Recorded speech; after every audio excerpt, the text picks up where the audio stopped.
आदरणीय महापौर महोदया, माननीय आयुक्त, माननीय उपमहापौर, सभागृहातील माझे सर्व सहकारी सदस्य, मगाशी विषय क्रमांक 14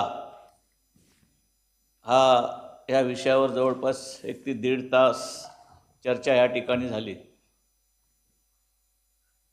विषय क्रमांक 14ला जे लुटारू होते तेच लुटारू ह्या कामांमध्ये आहेत. कारण त्या लोकांनी मागे जवळपास 7 कोटीचं बिल कुठल्याही प्रकारचं काम न करता उचललं गेलं आणि त्याच्यावर ऑब्जेक्शन घेतल्यानंतर ते कोर्टात गेले आणि कोर्टाच्या माध्यमातून सर्व पैसे त्यांनी मिळवले गेले.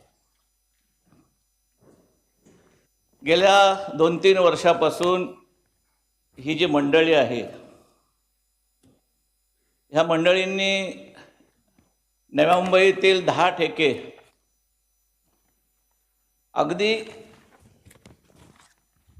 अतिशय चाणक्यपणे त्यांनी एकमेकाला सपोर्ट करून सेटिंग करून हे ठेके त्यांनी या ठिकाणी मिळवलेले होते.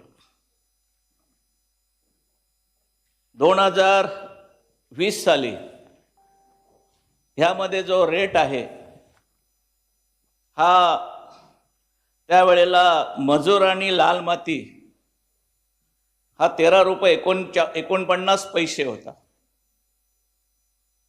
त्यानंतर पाळापाचोळा उचलण्यासाठी 3 रुपये 59 पैसे म्हणजे 17 रुपये रेट होता.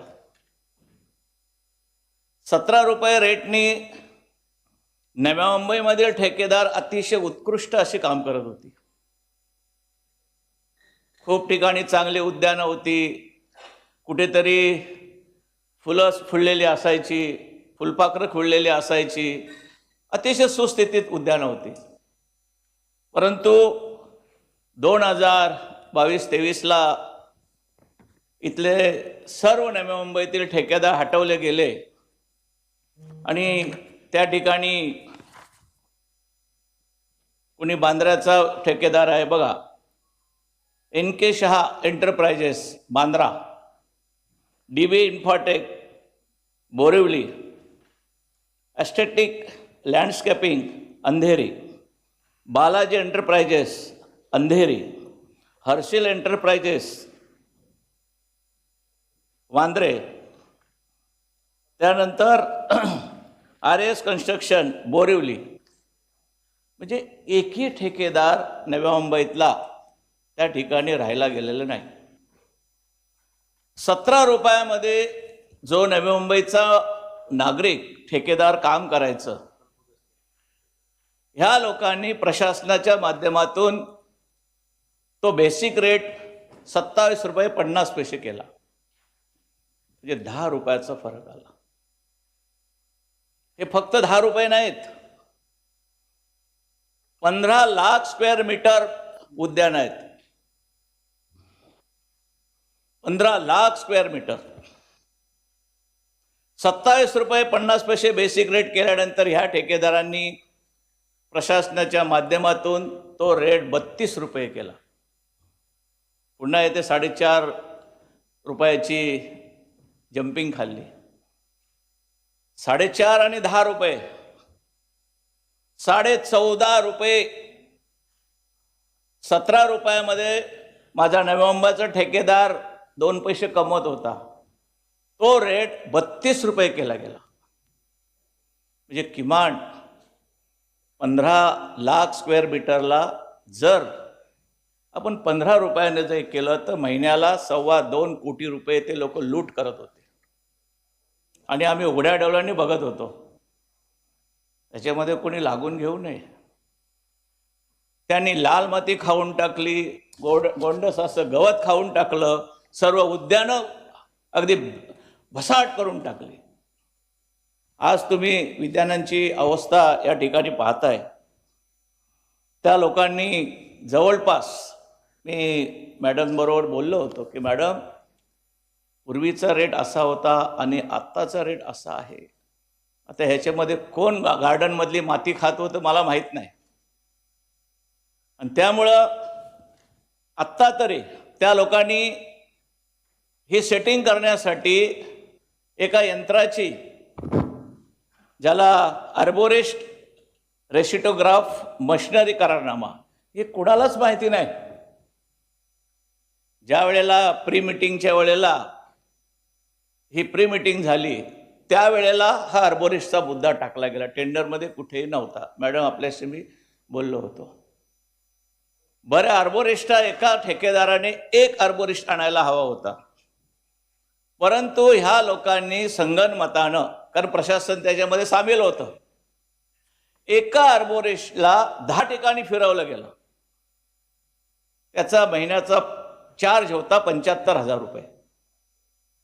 मॅडमच्या लक्षात आल्यानंतर गेल्या 6-8 महिन्यापूर्वीच मॅडमनी त्या आर्बोरिस्टवाल्यांना धक्का दिला आणि तो त्यांच्या पेमेंटमधून कापला गेला. 60,000 रुपये कापले गेले मॅडम, बरोबर. तरी ते ठेकेदार म्हणतात आम्ही तर प्रॉफिटमध्ये आहोत. 75मधून 60 गेले, 15,000 तर आम्हाला मिळतात. म्हणजे ह्या लोकांचा जो लुटीचा धंदा आहे ते हे लुटारू. माझी सभागृहाला या ठिकाणी विनंती राहील, आत्ताच आपण मगाशी सभागृहामध्ये निर्णय घेतला की नव्या मुंबईमधील तरुणांना, नव्या मुंबईतील ठेकेदारांना, नव्या मुंबईतील तरुणांना नोकरीमध्ये प्राधान्य मिळावं म्हणून सर्व महाराष्ट्रातल्या परीक्षा कॅन्सल करून फक्त नव्या मुंबईचे ठिकाणी परीक्षा घेतल्या पाहिजे, अशा प्रकारचा प्रस्ताव घेतला. मी तुमचं अभिनंदन करतो. तशाच धर्तीवर हे कोणी बांद्र्याचे आहेत, हे कोणी अंधेरीचे आहेत, ह्या लोकांना ही येणारी जी कामं आहेत ही नव्या मुंबईतीलच लोकांना द्यावीत, असं माझी या ठिकाणी सभागृहाला विनंती राहील. की 10 ठेकेदार आहेत, कारण आर्बोरिस्ट हा नव्या मुंबईतला एकाही माणसाकडे आर्बोरिस्ट नाही आहे. आणि अशा पद्धतीनं हा जो काम आहे, प्रशासन म्हणतो एका ठेकेदाराला 2 कामं द्यायची नाहीत, पण ह्याच्यामध्ये एकेका ठेकेदाराला 2-2 कामं दिलेली आहेत. म्हणजे प्रशासन नेमकं काय करतो? अशा पद्धतीनं आपण हा जो प्रस्ताव आहे, या प्रस्तावाला 2 वर्षात किमान 25 कोटीची लूट ह्या लोकांनी केलेली आहे. माननीय आयुक्त साहेब, आपण या ठिकाणी नाही आहेत पण ऐकत असतील, जर का आपल्याला महापालिकेचं हित जपायचं होतं तर माननीय आयुक्तांना दिलेला कुठलाही ठेका जर त्याच्यामध्ये भ्रष्टाचार होत असेल किंवा त्याच्यामध्ये आयुक्तांना जर संशय आला, तो ठेका रद्द करण्याचा अधिकार हा माननीय आयुक्तांना आहे. मग 2 वर्ष आयुक्त कोणाची वाट पाहत होते? 25 कोटीची लूट होईपर्यंत आयुक्त साहेबांनी हा निर्णय का घेतला नाही? दरम्यान आयुक्त साहेबांनी बऱ्याच ठिकाणी, काही ठिकाणी 1100 कोटीचं घनकचऱ्याची कामं प्रशासन काळामध्ये मंजूर करून टाकली. ठाणे बेलापूर रस्ता 200 कोटीचा मंजूर करून टाकलं. स्काडा, मगाशी आरोग्यावर आपण खूप बोलत होतो, 150 कोटीचा स्काडा मंजूर करून टाकला. म्हणजे ही मोठे मोठे कामं आयुक्तांनी पटापट सहाय्य करून केलं. हे काय? सभागृहाने हा विचार करावा. ह्या ह्यांची प्रशासकीय मंजुरी वास्तविक पाहता महासभेत यायला हवी होती, परंतु तसं नाही. माननीय आयुक्तांनी हे असे कामं करत असताना आचारसंहिता काळात सुद्धा वित्तीय याच्यावर सह्या केलेल्या आहेत. वित्तीय मंजुरीवर आयुक्तांनी सह्या केलेल्या आहेत. ह्याचे दाखले माझ्याकडे पेपर्स येत आहेत.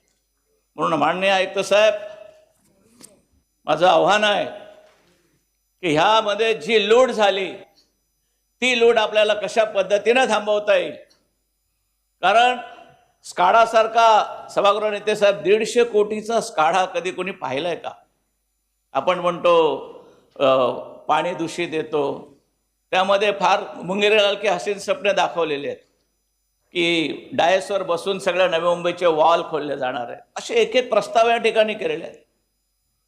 घनकचऱ्याचा दुपटीने प्रस्ताव दिलेला आहे. करोडो रुपये आपले गेलेले आहेत, करोडो रुपये घनकचऱ्यामध्ये. आणि डेफिनेटली महापौर महोदय, आपण 4.5 वर्षे इथे आहोत, ह्या सर्व प्रस्तावांची चिरफाड या सभागृहात आम्ही करू. आणि म्हणून मांडी आयुक्त साहेब या डायसवर बसलात, आपल्याला याचा पूर्ण अभ्यास आहे. म्हणून आपण ह्या प्रस्तावाची काळजी व्यवस्थितरित्या घ्यावी अशी मी माझ्या वतीनं विनंती करतो. आणि महापौर महोदया, आपण मला बोलायला संधी दिली त्याबद्दल मी आपलं आभार व्यक्त करतो.